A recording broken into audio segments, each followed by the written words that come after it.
Gente, bom dia. Bom dia! Eu fiquei muito feliz porque a família Campetti está crescendo, né? Família espiritual, uma honra para mim pela apresentação, pelo carinho. Obrigado. É uma satisfação enorme estar aqui com vocês. Agradeço de coração o convite, a oportunidade aqui do Mano André, né? Do Adalto, do Moroni, do Zé Luiz, não é? Nós temos aqui o nosso querido amigo da família aí, tão querida, não é? Do nosso, que lembra o pai, né? Que a gente sempre vê, lembra do papaizinho querido, Nácia, que está conosco. E é uma bênção a gente poder estar aqui com vocês. Agradeço de coração a presença de todos, parabenizar aí pelo evento, que é uma sequência que se renova sempre que a oportunidade se faz. Vendo aqui vários rostos conhecidos, alguns que eu não conheço, e a família Campetti tem desde 16, 17 anos até 72, né? Aqui não pode falar as idades, viu, gente? Mas é uma bênção. Estou vendo o Mano Roberto lá, também está bonito, né? Cada vez mais bonito. Aí o amigo aqui apresenta que, com certeza, eu sou o irmão mais velho. E isso é tão interessante porque até algum tempo, Moroni, quando eu chegava nos locais, eu era o mais jovem, o mais novo. Impressionante, eu me sentia o mais novo e de fato eu era. Hoje, via de regra, eu sou o mais experiente. E eu diria, o mais antigo não. Estou virando um clássico. E é mais ou menos assim, é como se fosse, não é, jovem há mais tempo, né? Os jovens é que estão ficando mais experientes. Nós estamos jovens há mais tempo. Haja vista aqui as cores dos nossos cabelos, né? Quando a gente tem alguns cabelos, enfim, é uma bênção. Então, uma oportunidade muito boa. Medo. Quem tem medo aqui? Quem não tem medo, vem à frente agora, por favor. Por que todos temos medos? Porque o medo é natural. Se o medo é natural, ele faz parte do quê? Da natureza. Da natureza do ser vivo. E no nosso caso, somos seres humanos. O medo é uma emoção. Se é uma emoção, vem de fora? Você está me vendo, querida? Ah, agora sim, muito bem. O medo é uma emoção, né? O querido, estou vendo lá o Alide, nosso professor querido, que saudade, né? O medo é uma emoção porque vem de dentro. E se vem de dentro, como é que a gente vai trabalhar esse tal de medo? Dessa emoção que é algo interno. Como é que a gente trabalha isso? Se conhecendo. Enfrentando. Muito bem. Não tem como você resolver se não enfrentar. Como enfrentar? Parem de me enrolar, por favor. Identificando. Olha que palavra linda. Quando você consegue identificar alguma coisa, significa que você está admitindo que ela existe. O primeiro ponto para solucionar qualquer problema é reconhecer que o problema existe. Se o problema não existir e eu não reconheço, não tem nada que fazer. Se o problema existir e eu não reconhecer, ainda não estou pronto para fazer alguma coisa. Mas quando o problema existe ou o desafio, e eu reconheço que estou diante de um desafio, eu começo a me preparar pela identificação para esse enfrentamento. Mas esse enfrentamento é de fora? É externo? É um enfrentamento o quê? Interno. Interno. Se é interno, de dentro. O medo não é uma emoção? O medo não está dentro? Então nós temos que primeiro alguém já falou aí, nos conhecer, que é a coisa mais fácil do mundo. Não é? Muito simples, a gente só vai levar algumas... O pessoal é muito modesto, algumas décadas. Olha aí. Olha que beleza. Nós vamos levar algumas encarnações, talvez muitas encarnações, para nos conhecer. Porque o autoconhecimento é um processo. E o processo é algo que começa e não termina. Não termina rápido. E provavelmente não termina rápido também. Vai levar algum tempo, porque é um processamento. Isso começa, tem um desenvolvimento, a gente vai seguindo, porque cada vez a gente vai se conhecendo mais. Para a gente se conhecer, a gente precisa fazer uma viagem para dentro de nós mesmos. Porque o humilde é aquele que se conhece e se reconhece. Ele conhece-se nas suas potencialidades, talentos, capacidades e também se reconhece nos seus limites, limitações, delimitações. Ele sabe que não pode tudo, mas que pode alguma coisa. Por isso que é importante a gente se conhecer e se reconhecer. Quando a gente se conhece e se reconhece, nós não somos orgulhosos, porque o orgulhoso, ao contrário do humilde, ele, ao invés de colocar os pés no chão, como o humilde faz, o orgulhoso coloca os pés no quê? Na ilusão, nas nuvens. O humilde levanta a cabeça. O orgulhoso empina o nariz. O humilde segue em frente, dando os passos necessários no seu processo evolutivo. O orgulhoso dá um passo maior que a perna e daí a pouco, com o nariz empinado, cai e quebra a cara. É por isso que o nosso caminho é o da humildade. E é por isso que o palestrante aprende isso com o nosso querido Adalto desde a primeira vez que estivemos juntos. Quando é que foi? Muito tempo. A gente era jovem há menos tempo. E aí o que acontece? Adalto sempre nos tocando nesse ponto. Como é que eu posso falar de algo que eu ainda não consigo praticar?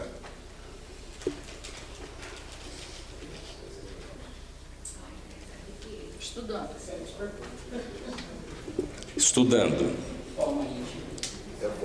Reforma íntima. Oi? Tendo esforço de. Constantemente se esforçando. Como é que se reconhece o espírita? Qual é a fonte? Qual capítulo? Qual é o item?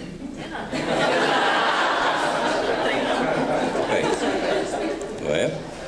O palestrante, o orador, o expositor, conforme o nosso querido Richard Simonetti, com essa voz belíssima, não é? Que fica para nós como exemplo. Ele precisa conhecer as fontes. Se eu não tenho de cabeça, e depois do Covid a gente ficou meio desmemoriado, é assim? Até falei para o Mano André, vai conduzindo aí, porque tem 300 assuntos ali, não é? Que beleza. Vamos nos lembrando. Veja que coisa interessante. A propósito, o que eu ia falar agora mesmo?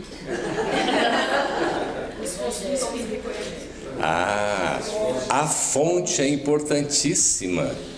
Se a gente não tem de cabeça, anote, para não ter dúvida, e recorra à anotação, como a gente viu aqui fazendo, não tem nenhum problema. Eu não posso, eu tenho que saber tudo decorado, tudo de cor. Se você souber tudo de cor, você vai falar feito uma máquina.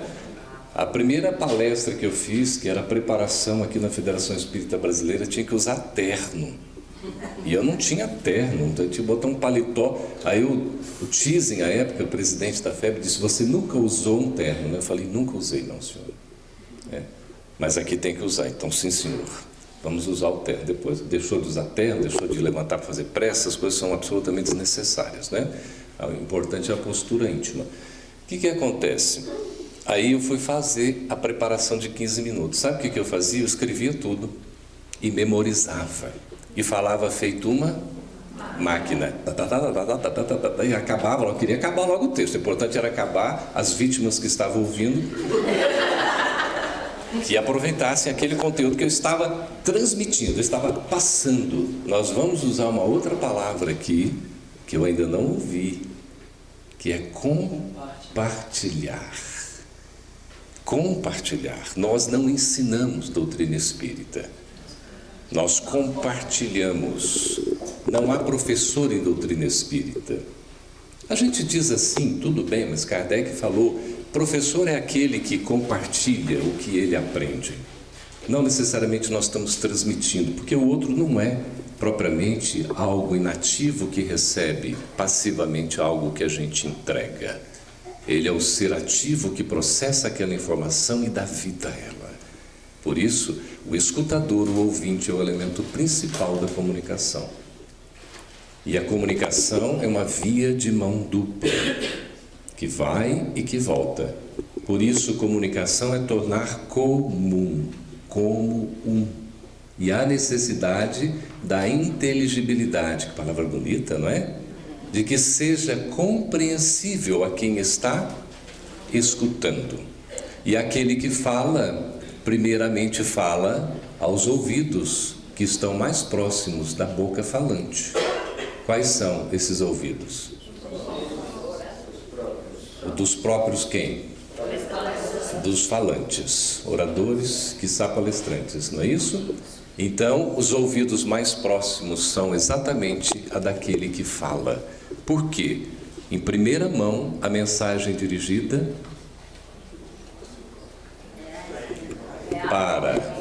ao palestrante. Se eu estou comunicando alguma coisa, em primeiro lugar, a mensagem dirigida a mim mesmo. É importante eu conhecer e reconhecer isso, por quê? Porque dessa forma eu vou conseguir sentir, interpretar, refletir e me esforçar por vivenciar o que eu aprendi com Adalto desde a primeira vez. Eu não preciso necessariamente ser um praticante completo daquilo que eu estou compartilhando, porque eu não tenho orgulho para dizer que eu já sei e que eu já vivencio, mas eu tenho o esforço de que estou buscando, em cada dia da minha existência, fazer o melhor ao meu alcance.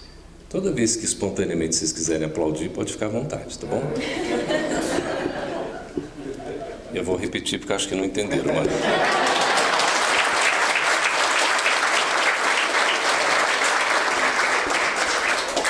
Então eu não me coloco na posição daquele que sei, que sabe, que é o professor, não é? Uma cátedra. Então academicamente eu vou transferir um conhecimento, uma informação. Eu sou um aprendiz.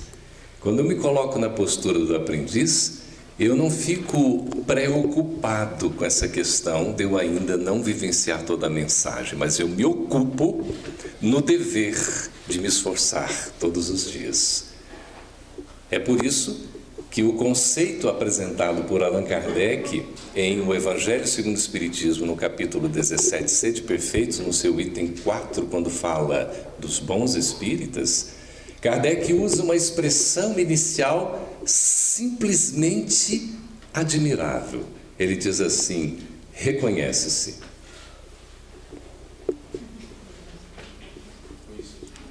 Reconhece-se. Toda vez que a gente for falar alguma coisa, nós formos dissertar sobre alguma coisa, a câmera nos acompanha, por favor, a gente vai fazer o quê? Estudar os vocábulos, as palavras, os seus sentidos, os seus significados. Você está gostando? Com certeza. Veja que espontaneidade, né? Eu preciso estudar, refletir, entender, interpretar. O que tem sentido, significado, me toca, eu sinto, eu posso então compartilhar uma emoção que eu sinto. Se eu não sinto emoção, como eu vou compartilhar? Se eu não entendi aquela mensagem, como eu vou compartilhar se eu não entendi? Por isso é importante eu parar sobre o vocábulo, reconhecer, é um verbo, e reconhece-se. Veja, o verdadeiro espírita é reconhecido, ele não se apresenta, eu sou espírita, ele é reconhecido pelo outro. Isso muda tudo, porque a maior força que nós temos no trabalho de compartilhar a mensagem para que o outro se sinta tocado, não é o verbo, mas é o sentimento e principalmente o que o nosso querido Richard Simonetti destaca, o exemplo. Aqui na abertura do Como Falar em Público Sem Desencarnar de Medo, tem uns 30 exemplares. Depois, se vocês quiserem, eu posso botar o Campete lá. Só... Quem puder, adquira. Quem não puder, leve fiado. Depois resolve, né? Não dá para todo mundo, mas tem outros títulos também importantes. Todos são importantes. Agradeço a consideração que foi feita por conta até da própria obra, que não é nossa, não é obra, é nossa no sentido coletivo, não é nossa no sentido pessoal, tá certo?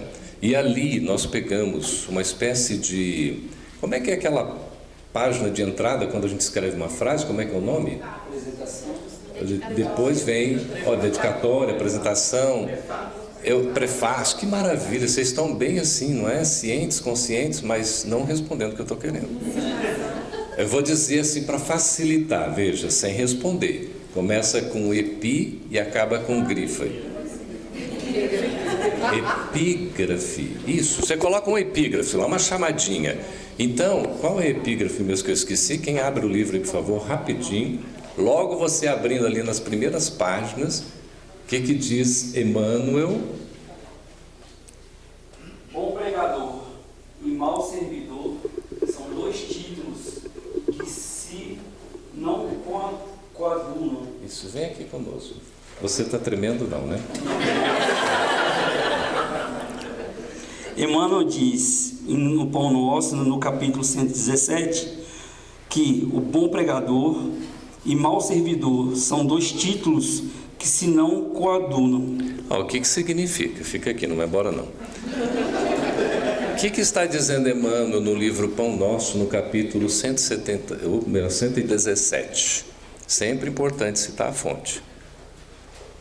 Chico Xavier disse, Emmanuel falou, André Luiz escreveu. Onde?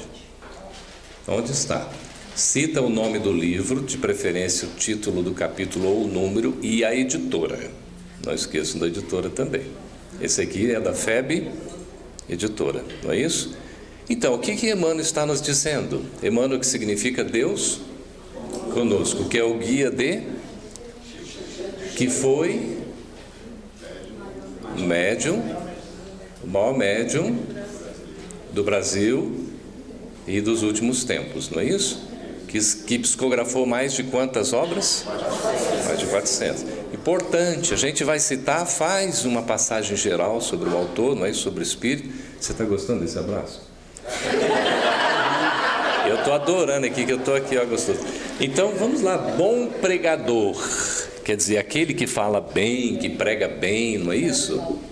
E aí? Exatamente. Aqui a gente vê duas coisas que não podem coexistir: o bom pregador e o mau servidor. Então, isso foi até perguntado dentro de sala de aula, um trabalho que a gente fez nas primeiras aulas, qual era o objetivo nosso, né? No caso seria o meu aqui. A minha maior preocupação aqui não é nem tanto o medo de falar, ou como eu vou falar, se a palestra vai se desenrolar. Isso vai acontecer. O problema é, eu vou colocar em prática aquilo que eu falo? Se eu não colocar em prática, eu vou cair naquela velha historinha lá do palestrante que desencarna, encontra lá um dos participantes da palestra dele. Isso. E ele vai para o umbral, e quando ele é recolhido, ele encontra o participante da palestra que ia correndo sempre nas palestras dele, e pergunta, como é que você veio para cá e eu fui para um umbral? Ele, não, é porque eu fazia tudo que você falava. Exatamente. É isso aí.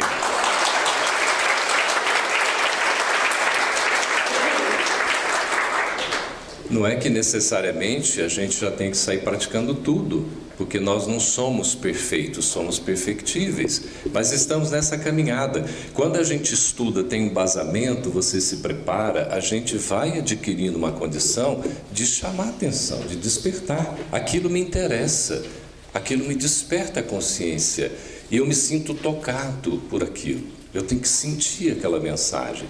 Por isso Kardec fala que reconhece-se o verdadeiro espírita pela sua transformação moral.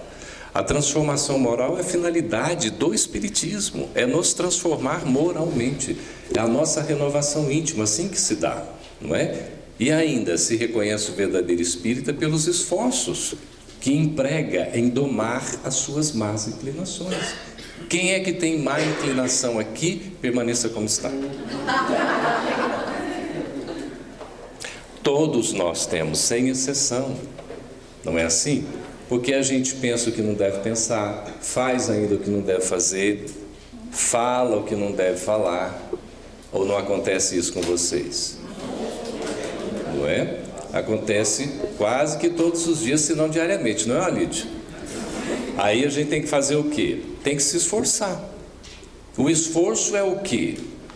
É uma vontade ativa, aplicada com disciplina, não é? Que os nossos irmãos aqui da família Campete, vocês viram aí? É disciplina, disciplina e disciplina. O contrato que Chico Xavier assinou com o Emmanuel, lá no encontro naquele açude, não foi isso? Qual foi a cidade mesmo? Em qual estado? Muito bem, vocês estavam lá? Não, mas já esteve lá. Olha, semana passada, olha que delícia, né? Para conhecer e tudo. Agora tem visita turística, né? Essas coisas boas. Importante, mesmo que não seja turístico, vamos lá. Vale a pena, não é? Conhecer esses espaços. Quando a gente vê, a gente sente também. Para falar é muito importante. Não só teoricamente, mas se a gente vivenciar de alguma maneira, fica muito mais rica a nossa fala. Ok? Tudo bem? Então eu não preciso necessariamente, olha, se eu for deixar para falar só quando eu tiver absoluta prática, vivência daquilo que eu vou falar, quando é que eu vou falar? Nunca. Porque pode ser muito tarde quando eu for falar. Porque quando eu for falar já não vai ter mais ninguém para ouvir. Porque todos aqueles já evoluíram muito mais rápido que eu. Então é bom a gente já falar, sim, porque nós estamos dirigindo, como o ditado árabe fala, os dois ouvidos mais próximos da boca que fala são os do próprio falante.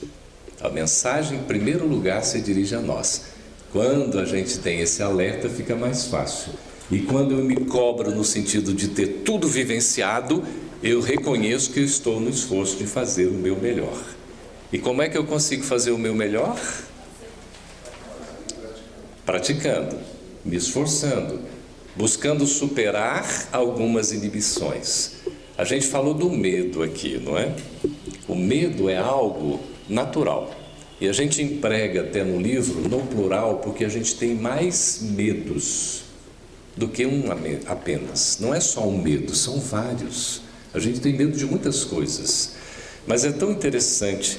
Lá no livro tem um exemplo de como a gente vai, não é, saber se está com medo ou não. A pessoa até não reconhecia se tinha medo, até que o jornalista vai e faz uma pergunta. E aí a pessoa treme nas bases. Ora, e aí Bachelard vem nos dizer, como é que a gente vai sentir que não está com medo? Se coloque diante de uma vela. Vocês se lembram? Não se lembram porque não viram ainda, o livro está disponível ali, viu gente? Fique à vontade. Quem vai dar o spoiler aí, por favor? Quem se lembra como é que é? Você acende uma vela para saber se você está com medo ou não. Se nós temos um controle sobre nós mesmos, o que é fundamental? Isso, a respiração. Quem já respirou aqui hoje? Alguns apenas, porque só alguns levantaram a mão, impressionante. Né? Outros estão vivendo não sei como, né? Agora a pergunta mais fácil. Você já... Eu fiz esse exercício momentos antes de estar aqui. E por isso não desencarnou de medo. Então, o advérbio aí, esse advérbio ele é caridoso, né? Ainda não. Vai chegar a sua vez. Mas aí a gente vai para o Evangelho de novo. Se fosse um homem de bem, a gente vai levar tempo ainda no tempo certo, porque cada um está na sua etapa. Então o pessoal da família Campete aqui vai antes, porque já é tudo, né, gente boa. Não vai não, né? Que gracinha. Márcia, está prestando atenção, Márcia? Você vem sempre arrumada assim, elegantérrima para o evento? Olha, Um dos critérios de apresentação é a nossa elegância. Não precisa estar com roupa de marca, não é? Olha que bonita essa roupa aí, né, Moroni? A camiseta do evento, os palestrantes e tudo. Bacana. A gente se identifica, a gente se mostra, não é? A gente se veste naturalmente. Ontem eu estava vendo no YouTube, no Instagram, uma apresentação do cara cantando a música, aquela música do Ghost, é do Ghost? Linda música, né? Então, só que o cara estava sem camisa. A mulherada vai querer ver qual é essa apresentação, esquece. Todo tatuado, sem camisa, e de repente eu estava olhando os comentários, que eu fiquei curioso assim, a pessoa comentando, por que o cara está sem camisa? É boa pergunta, por que sem camisa? Porque está vestido ali com camisa, qual é o problema? Né? E também se está sem camisa, qual é o problema? Mas estranhou, né, gente? Geralmente a gente se apresenta vestido, né? A não ser para outras ocasiões, mas no nosso caso aqui, evidentemente, não é, nós devemos estar vestidos. Né? Não precisa estar com roupa de máquina, tem que estar apresentável, com certa elegância, até assim, a pessoa vai estar reparando em nós, é o cartão de visita, tá certo?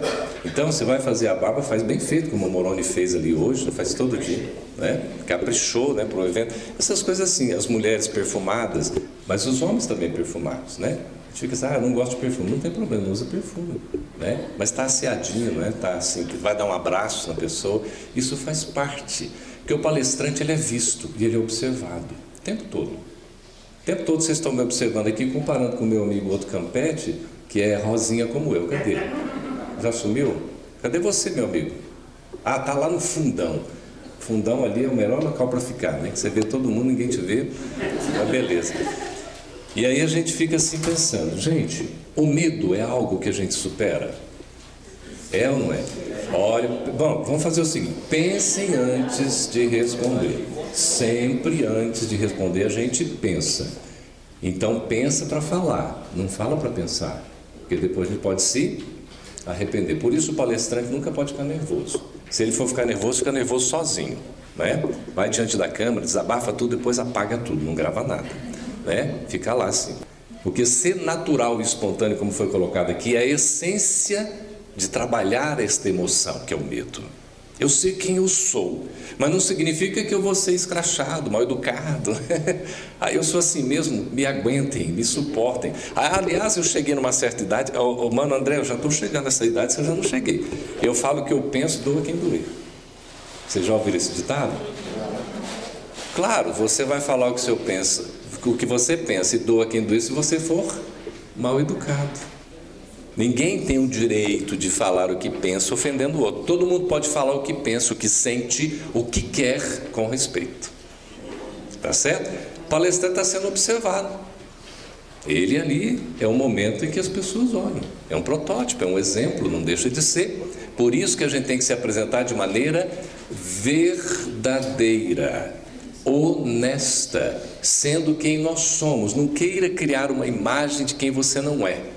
Olha, quando eu subo no púlpito, na tribuna, eu me transformo. Você se transforma porque é um instrumento da espiritualidade.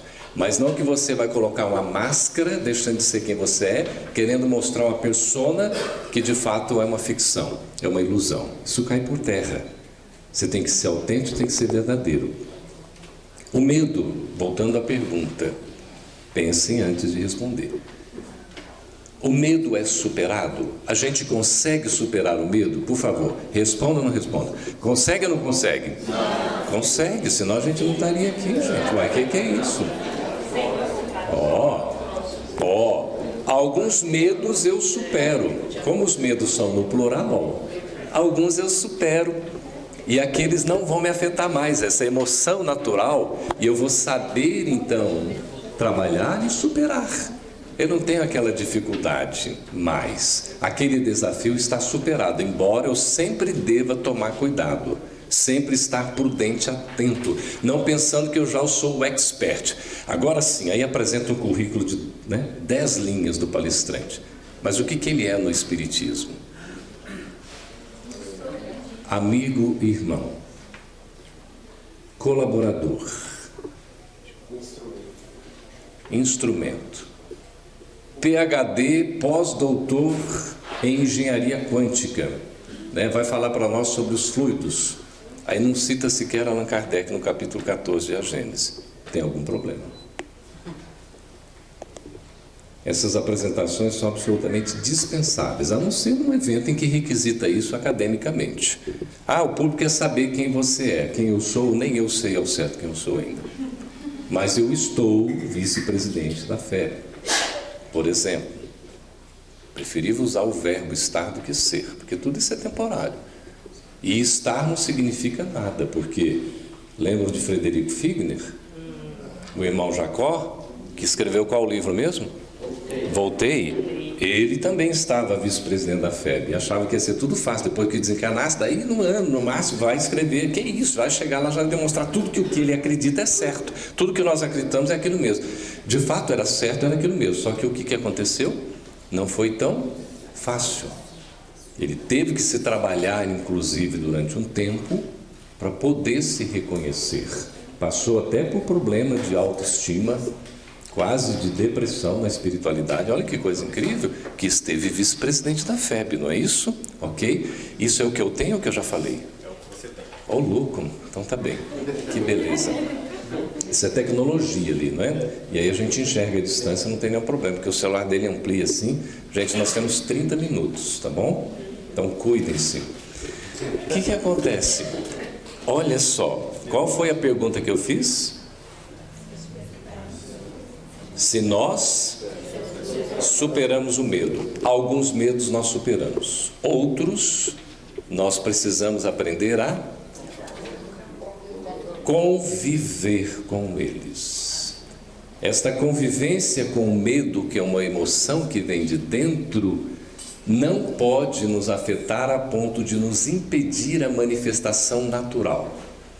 O controle do medo, a gestão sobre medo, eu ter esse medo diante de mim com quem eu vou conviver, ou com o qual conviverei durante muito tempo, talvez toda a minha existência, talvez até em outra encarnação, eu vou precisar fazer o quê? Trabalhar constantemente esse medo. Aliás, existe um medo natural, todo medo é natural, mas ele precisa ser trabalhado a ponto de não me impedir. Existe o medo preventivo, que é um medo muito saudável. Você, quantos 17 anos você tem? 17 anos, muito bem, parabéns. Vem aqui à frente comigo. Vem com o titio aqui, eu quase o papai. Você tem idade para ser a neta? Não, porque meu neto tem 2 anos, mas a minha filha mais nova tem 30. Fez agora dia 31 de julho. Faço 18 dia 8 agora. Isso é o quê? Uma tentativa de... nepotismo. É porque temos aqui muitos jovens há muito tempo, entendeu? Aí eu quero parecer que eu sou que nem eles. Entendeu? Que gracinha. Ela merece um presente ali, depois você pode escolher lá. Você escolhe um livro lá na livraria que alguém vai pagar. Meu pai. O seu papai. Meu papai. Cadê o papai? O papai não está aqui hoje. O papai não está aqui hoje. Então o papai improvisado paga, não é isso? Faz parte. Mas parabéns, aqui o exemplo, 17 anos. Meu filho mais velho vai fazer 36, não é? Que beleza. Seu nome? Vida. É da geração nova ou da nova geração? Qual o capítulo de A Gênese? 18, o último capítulo, né? Fala dos fins dos tempos da transição. Diz que a Terra está numa fase de transição. E isso significa para nós vida. Vida é, fazendo um acróstico, valor, imortalidade, doação e amor. Muito obrigado, viu? Muito obrigada. Viu? Linda.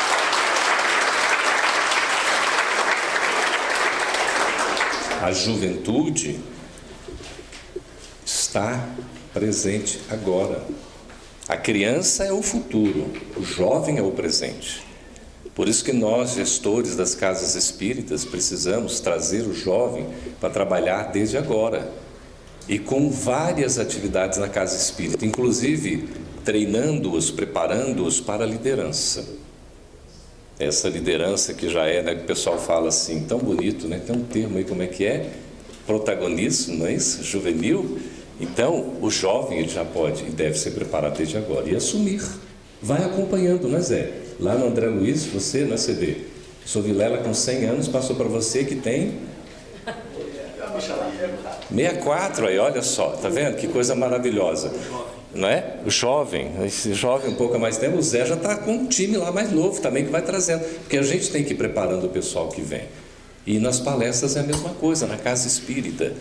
Coloque o pessoal para falar, não é, Adalto? Falar junto, fazer a preparação. Vai lá com o Moroni, que tem experiência, você senta ao lado do Moroni, fica ouvindo o Moroni. Moroni, eu vou falar 5 minutos, você fala 35, mas eu quero pelo menos falar 5 minutos para ver se eu dou conta já. E assim a gente vai se desenvolvendo. Então o medo, a gente precisa aprender a trabalhar com ele, porque com alguns medos nós vamos conviver por resto da nossa existência. E ele se manifesta de diversas maneiras. O que o medo não pode ser é impeditivo. Nós temos um medo que é preventivo, que é aquele que nos dá um estado, opa, eu preciso conservar, eu preciso estar atento, eu preciso estar vigilante. Isso é bom. Até os atores, as pessoas mais experientes vinculadas à comunicação, dizem que no momento que vão entrar, né, até o Zé estava brincando, você está com medo, né? Eu falei, não, só estou tremendo aqui, não estou com medo não. Tem aquele batimento cardíaco, não é isso? Acelera o coração, você fica assim meio, né? Parece que um pouquinho, dá uma certa, né, emoção antecipada, parece que você está um pouco inseguro, mas essa insegurança não pode nos dominar, porque a confiança de que nós nos preparamos, como Richard Simonetti fala, preparamos, estudamos, não é isso? Tiramos dúvidas, buscamos com as pessoas que têm experiência, lemos na literatura, pegamos fontes confiáveis e uma coisa importantíssima, nunca esteja de mão abanando. O palestrante não deve estar de mão abanando. Ele deve ter sempre em mão o quê? O quê?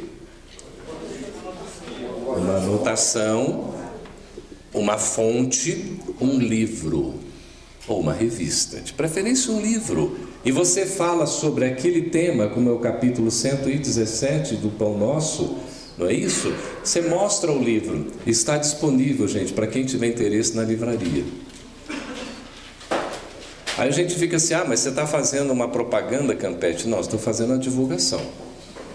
É um dever do palestrante divulgar. Algumas casas espíritas proíbem você, inclusive, mostrar o livro ou você dizer que está à venda. Aí a casa espírita sobrevive não sei do que. Não tem nenhum problema você mostrar. É um direito e um dever. E a livraria que funciona tem a obra que você está falando. De preferência que seja uma obra evidentemente espírita e de qualidade, porque há alguns livros ditos espíritas que não são espíritas, então vamos tomar cuidado, vamos selecionar também a nossa bibliografia, ok? Casas organizadas têm um temário para aquele semestre, para o ano, para o trimestre ou para o mês, e aí convido os palestrantes, já inclusive incluindo o tema. Olha, você vai falar sobre tal tema. E, se possível, recomenda alguma bibliografia, alguma fonte sobre aquele tema, para facilitar a pesquisa do palestrante. E ainda pede para ele citar pelo menos uma daquelas fontes, porque é que está na livraria.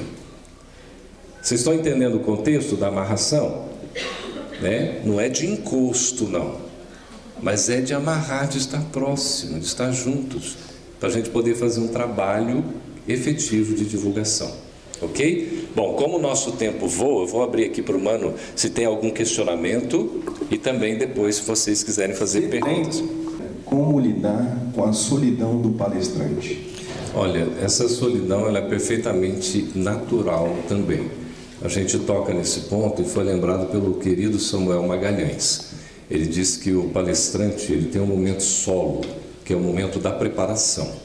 É importante você vivenciar esse momento da preparação solo. Solo no sentido de não ter outras pessoas junto de você, mas você terá o apoio da espiritualidade, sempre. Então, conectado à espiritualidade, você tem aquele momento solo em que você se prepara. Quando você está diante do público, pode estar diante de poucas pessoas, muitas pessoas, às vezes até uma multidão, tá certo?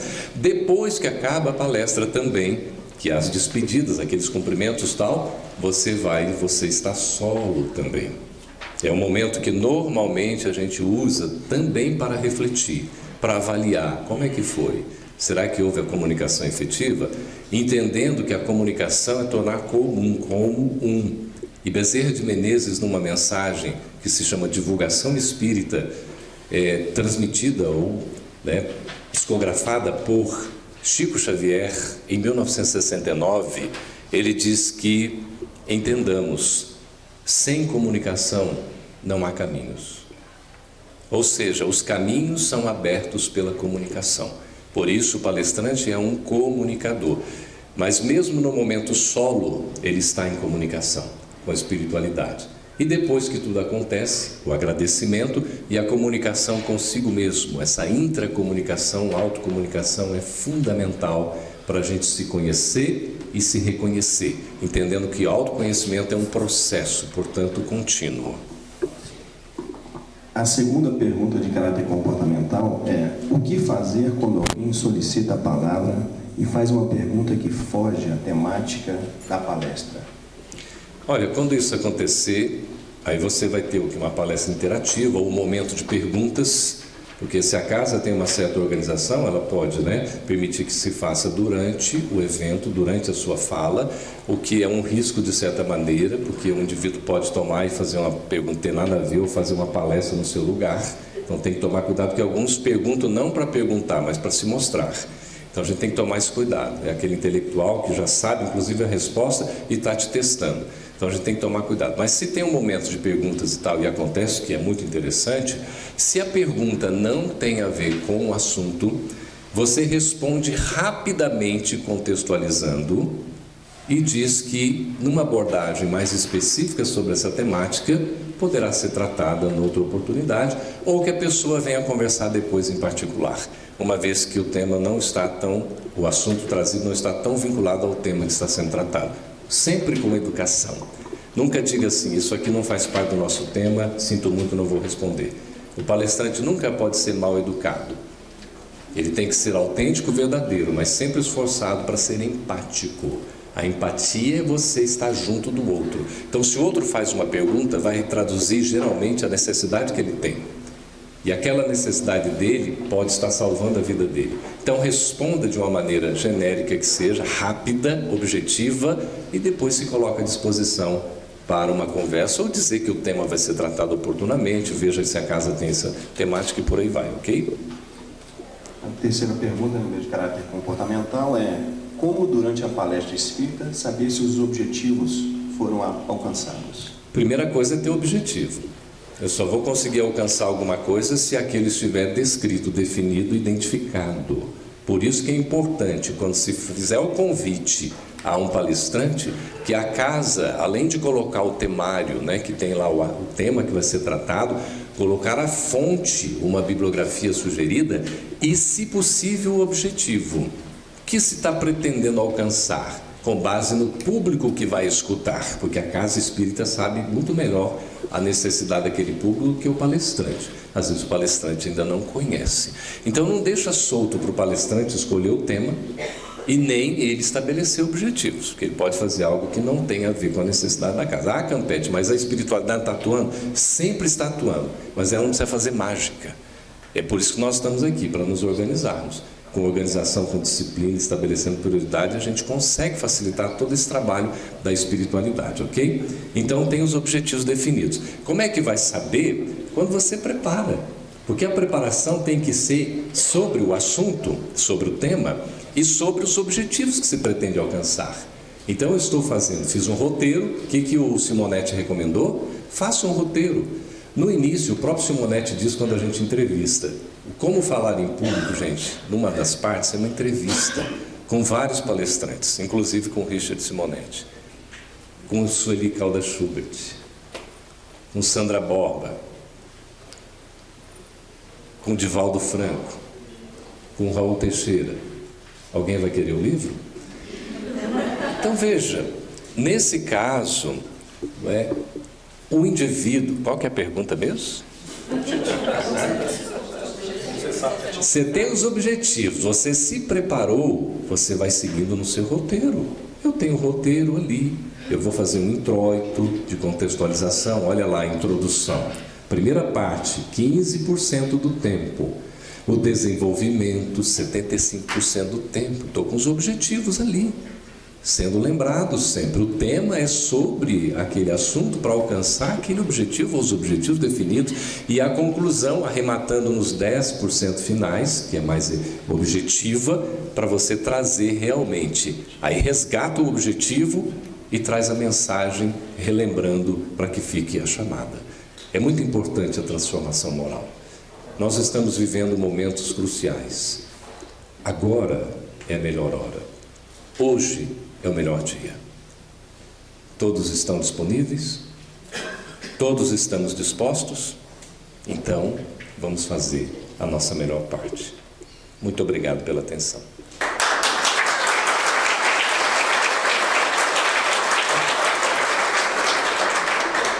Evidentemente, eu estava aqui simulando, não é? Um fecho, né, de uma conclusão, né, aquela parte final. Não estamos encerrando ainda não é? Então, tem os objetivos em mente, escrito ali no seu roteiro, você vai seguindo. Eu não falei alguma coisa, esqueci o roteiro. Se o roteiro não está aqui, Richard Simonetti diz o seguinte: no início a gente mais escreve, mais lê do que fala. Depois a gente mais fala do que lê. Mas não tem nenhum problema em ler. Campete, eu não posso ler nada porque eu sou um palestrante exímio. Larga a mão de ser besta. Seja justo, seja honesto, leia e mostra o livro. É melhor você ler fazendo a mensagem autêntica do que você, mal decorado, dizer o que não é. A tradução de livros, por exemplo, das obras básicas, que coloca o oposto do que é o sentido.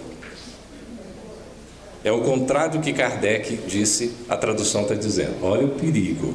E a gente às vezes vai e cita essas traduções.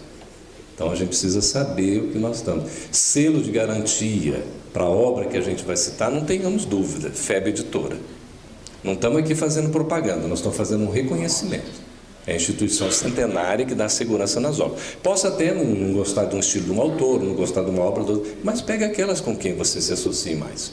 Tá bem? Então é muito importante isso. Sempre objetivo em mente. Não alcancei um objetivo, esqueci de falar tal coisa. E falei algo que não tinha programado. Aí a espiritualidade está atuando. Meu irmão Carlos Campete, que está entrevistado ali também, ele foi fazer uma palestra num congresso do SEI. Salvo meu juízo, era na Espanha.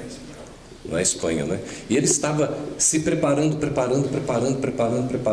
Aí o mentor espiritual dele disse: tá bom, se você continuar, você vai atrapalhar. Porque tinha preparado, já estava ali com tudo e tal. O mentor disse: deixa um espaço. E o mano falando em espanhol, que era um pouco de língua latina, né? E então ele falou espanhol, língua hispânica. E aí ele falou um bocado de coisa que não estava programado. E umas 3 pessoas aqui do Brasil, que não tinham assistido a palestra, falou: foi uma das melhores palestras de Carlos Campete. Parece que ele estava falando, mas que não era ele falando.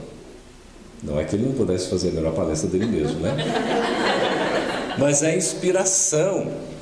E aí então abriu um espaço para a espiritualidade. Então nós temos os objetivos, mas tem também o objetivo que a espiritualidade coloca, que às vezes está fora do nosso alcance.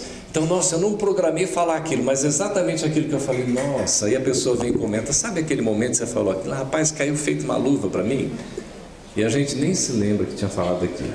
É uma coisa impressionante, né? Mas planejar, preparar sempre, tá certo? Tenha ali a disciplina de seguir o roteiro, mas não seja tão exigente a ponto de ser intransigente. Tenha flexibilidade. Palestrante tem que ser flexível. Uma das formas da gente trabalhar o medo, convivendo com o medo ou superando-o, é sendo flexível. É a tal da resiliência. Sejamos resilientes. Você precisa atender a necessidade. De repente tem uma pergunta que está fora do contexto. Olha, eu não estudei esse assunto, então eu não vou responder. O palestrante tem que ter um conhecimento um pouco mais abrangente. Se ele não souber, tenha coragem de dizer que não sabe, mas que vai estudar para aprender. Tá certo? Mas a gente vai adquirindo conhecimento a ponto de tratar dos assuntos à luz do Espiritismo com bom senso. E sempre fundamentado na base kardeciana. Pois não. Características do palestrante. O palestrante acometido de depressão deve procurar tratamento e se retirar da função até a recuperação? Ou usar o trabalho na palestra para ou como autoajuda? Olha, sem dúvida alguma, ele vai poder usar as palestras de outros, ou dele mesmo que ele já tenha feito, para se autoajudar. Mas toda vez que a gente tem alguma dificuldade, algum problema, algum desafio, a gente tem que buscar superá-lo. Reconheceu que tem uma necessidade, busque ajuda. Isso a gente coloca no livro também. Qualquer necessidade reconhecida, busque ajuda. Espírita tem depressão? E como tem, não é? Inclusive o presidente de centro espírita ou a presidenta tem? Tem também. Então o que acontece? Quando, não é, a pessoa está passando por um processo de necessidade, primeiro, nunca trabalhar sozinho. Trabalhe em equipe, trabalhe no colegiado. E às vezes eu estou numa função de presidente, ou numa função principal de coordenador de uma atividade, eu não estou numa fase muito boa, conta com aqueles que podem auxiliar. Você não se afasta totalmente, temporariamente, e vai recebendo ajuda para ter um tratamento adequado. Evidentemente, se eu estou em depressão, se eu for falar numa palestra em depressão, o que eu vou passar para as pessoas? Eu teria que estar num esforço sobre-humano de me superar e aí colocar. Mas isso não significa que eu esteja impedido de trabalhar, porque o melhor remédio para nós é o trabalho. Mas nós não podemos ser irresponsáveis. Quando eu estou diante do público, eu estou sendo observado. Ele pode fazer várias outras atividades mais reservadas do que propriamente está fazendo uma palestra naquele momento. Dê um tempinho, vai fazer uma terapia, vai tomar um medicamento, num tratamento que recomendado, às vezes até por um psiquiatra, dependendo da condição. Tá certo? Nada disso tem de ruim, desde que bem recomendado, bem indicado. E todos nós, gente, ninguém é super-homem. E ninguém é Mulher Maravilha. Nós, espiritistas, achamos que podemos ajudar os outros, mas temos dificuldade em receber ajuda. Eu sempre estou pronto para dar um conselho. Para eu receber um conselho, já não estou tão pronto. Ou isso só acontece comigo. Eu estou sempre na condição de que tenho a força para compartilhar com aqueles que estão mais frágeis. Agora, quando eu estou num ponto de fragilidade, eu tenho dificuldade em admitir. Então, nós não somos super-homens nem Mulheres Maravilha. Vamos reconhecer as nossas fragilidades. Dá um tempo, faça o tratamento. É como a pessoa que está ao médium em determinada situação, às vezes numa influenciação, não é? Bem ali puxada, às vezes até no processo obsessivo, ele tem que receber um tratamento. Ele não pode continuar atuando normalmente na mediunidade, porque ele vai ser veículo, inclusive, da perturbação. Isso é a orientação de O Livro dos Médiuns. O palestrante não deixa de ser um médium também, porque é um comunicador, é um divulgador, é um intermediário. Por isso que é bom que ele esteja na melhor das suas condições. Estando deprimido, dê um tempo, faça um tratamento, vai acompanhar, faça leitura, medite, estuda, reflexiona, ouça palestras dos outros, seja mais humilde, tudo isso vai fazer parte. E a gente vai seguindo em frente, ok? Agora, com relação à técnica do palestrante, por que não devemos falar de nós mesmos na palestra? Olha, vamos aqui desmistificar. Talvez vocês vão ficar surpreendidos com o que eu vou falar. Às vezes a gente diz assim, não use a primeira pessoa eu. Não tem nenhum problema em você fazer isso na palestra. Todo o curso é recomendado no sentido de que a gente não seja egoísta, não seja personalista, que a gente não apareça, porque nós somos apenas instrumentos. Eu me lembro uma vez que fui fazer um trabalho num outro estado e tinha feito a palestra no dia anterior e naquele tempo a gente dava o luxo de ficar para o dia seguinte, né, aquela coisa toda e tal. E no dia seguinte a palestra era de outro companheiro. E aí fez a palestra, muito carismático, né, com toda a sua simpatia, empatia, e o público gostando, e o pessoal em cima, aquela coisa, porque tem isso, né, espírita tem aquele negócio de ficar fazendo, sei lá, umas coisas assim, o outro é um, sei lá, um líder, é um guru, a gente precisa dessas coisas, a gente tem que trabalhar isso também, inclusive na casa espírita. Não é maltratar o palestrante, mas não precisa colocá-lo num pedestal que ele não está, porque todos nós somos espíritos sem necessidade. Aí um senhor veio, ele observou e me deu um abraço, falou, hoje a estrela é outra, né, meu amigo? Aí eu aproveitei a oportunidade e disse, meu amigo, você vê que coisa boa, todos nós que estamos aqui, estamos muito longe da luz a que você se refere, porque somos necessitados dessa luz.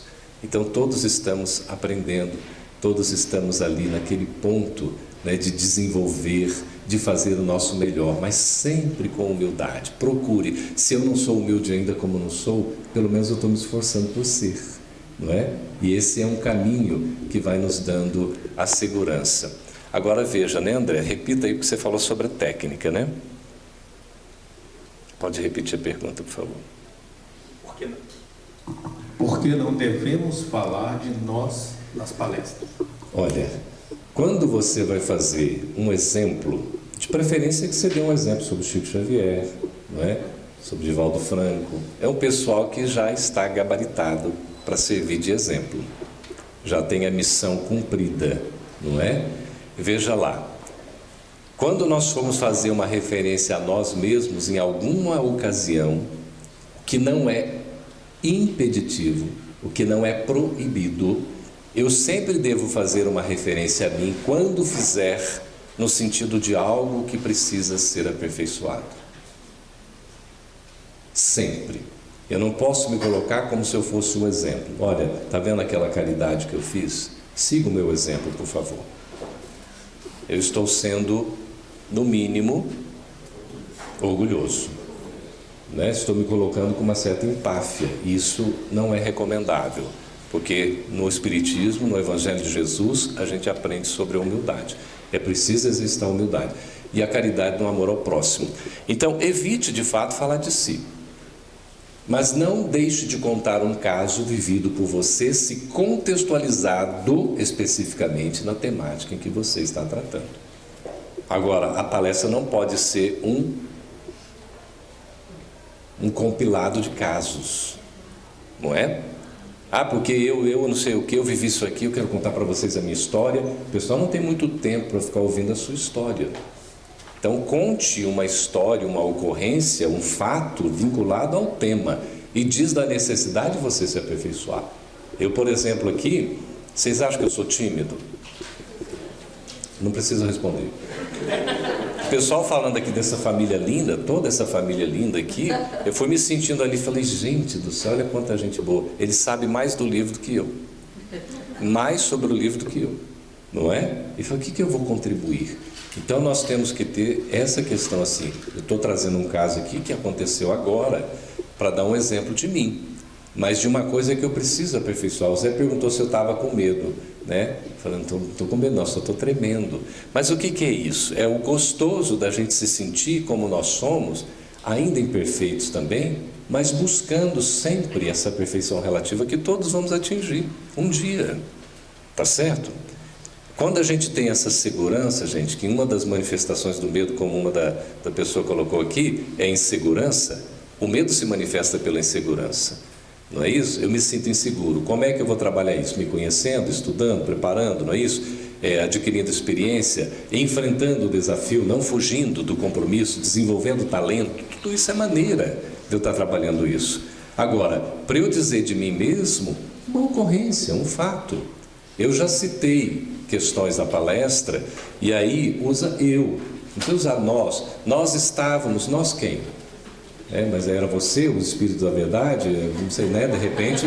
Então, olha, eu estava numa situação em que, caminhando para o meu trabalho de carro, né, se assim me permitam dizer, encontrei uma senhora que estava pedindo ajuda. Só que ninguém estava parando com o carro, eu também não parei. Eu fui da vez dos outros. Estava indo para o meu trabalho, passei, já lá na frente, já mais de 1 quilômetro andado, dei de cara com o meu amigo espiritual, no carro. E amigo espiritual, gente, não tem frente, não tem trás, não tem lado, ele te vê de todos os jeitos. E aí ele, que bonito, hein? Saindo da Federação Espírita Brasileira, alguém pedindo ajuda e você... Onde é que está a caridade? Volte. Aí ligou o piloto automático. Dei a minha volta, fui, parei para assistir a senhora.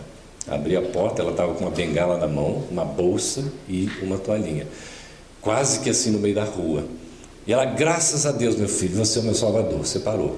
E quando eu me dei conta, já estava dentro do carro, não sei nem como ela entrou. E eu estava, já há algum tempo, tinha sentido uma crise ciática que me deixou sem andar praticamente durante 3 meses. E ela disse: eu estou com um problema no meu ciático, não sei se você sabe. Eu falei: eu não sei que a senhora está com um problema no ciático, mas eu sei o que isso significa. E já fui logo pensando, a espiritualidade atuando. Nada ocorre por um acaso.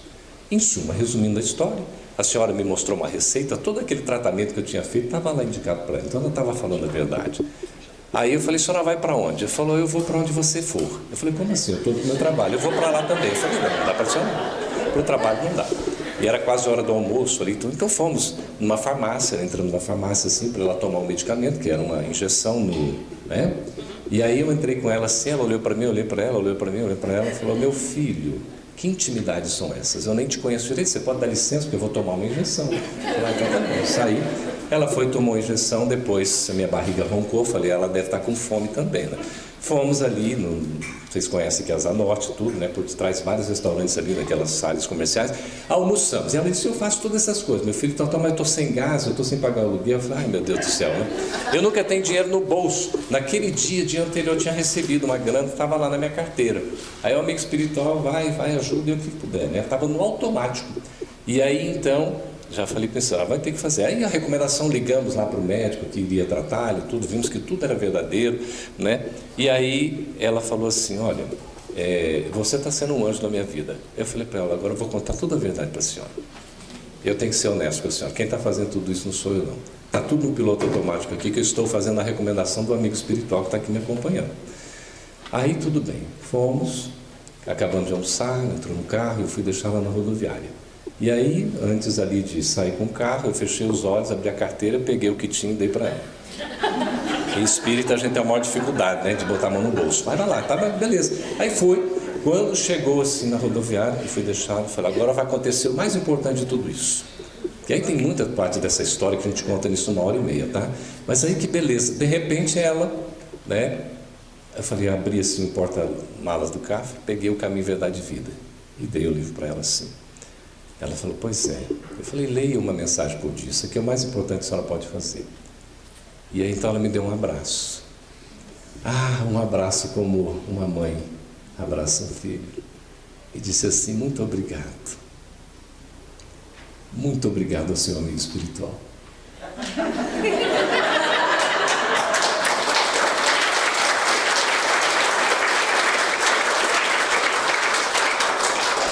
Quando eu entro no carro para voltar para o trabalho, aí sim, de cara de novo, o amigo espiritual descia de Jericó, ou era de Jerusalém, Jericó, e narrou a palavra, a parábola do bom samaritano. O que ele estava querendo demonstrar? Como praticar a caridade do início ao fim. Esse é o testemunho. Em nenhum momento eu fui caridoso. Eu fui um instrumento para que eu próprio aprendesse como ser caridoso. A partir daquele dia eu prometi a mim mesmo: todo dia, no mínimo, vou fazer um bem, uma ação boa por dia. Por hora estou na promessa.